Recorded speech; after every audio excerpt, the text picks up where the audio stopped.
Ma définition du design, ça serait de collecter les besoins de n'importe quelle personne, comprendre son contexte, s'y intéresser et de pouvoir y répondre le plus intelligemment et pragmatiquement possible, évidemment à travers de l'ergonomie du design et essayer de rendre l'utilisation du service ou de l'objet le plus simple possible. Pour moi, le design, il y a deux choses. C'est une histoire de projet, c'est avoir des problématiques, avoir envie de résoudre des choses, être très curieux de tout ce qui se passe. Et ensuite, c'est avoir de l'empathie. Parce que l'objectif, c'est de réussir à se mettre à la place des utilisateurs, à imaginer les besoins de demain. Et donc si on associe les deux, de la curiosité et de l'empathie, on arrive à résoudre tous les problèmes et à proposer les meilleures solutions. Ma pratique de designer est très diverse. Aujourd'hui, je suis quasiment programmeur à temps plein, ce qui est un peu particulier en France, c'est pas très commun.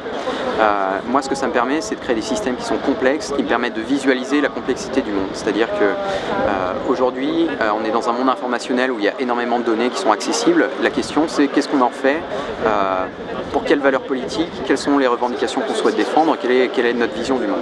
Du coup, en tant que designer, mon travail, c'est d'explorer ces systèmes d'information, d'en apprendre plus et de donner cette vision et ces outils d'exploration au public. Moi, ce que j'ai vraiment appris récemment en travaillant chez des grandes boîtes comme Google et Facebook, c'est que le design, il n'a pas juste un rôle d'exécution.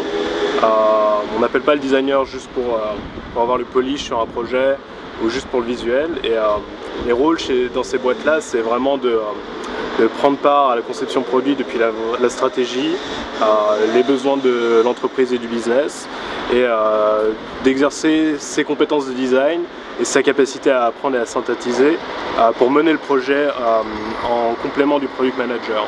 C'est-à-dire que le design, en plus d'être la voix de l'utilisateur et de faire de son possible pour que l'expérience soit de la meilleure qualité possible, la plus facile à utiliser et simple à comprendre. Pour moi, le rôle du designer, c'est aussi de donner vie au projet, de donner un sens et une vision au projet et de le mener avec le product manager à bien. Au sein d'AXA, le travail de designer, c'est de réussir à comprendre l'utilisateur pour pouvoir lui proposer une solution adaptée à ses besoins, aux pain points qu'il rencontre.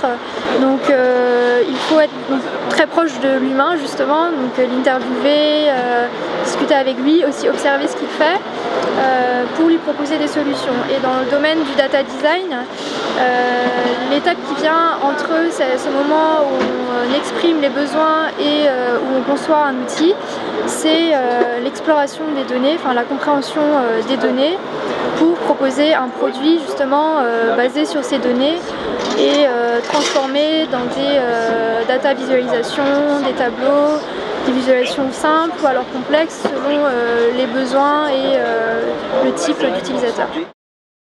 Nous, on est très fortement dans cette volonté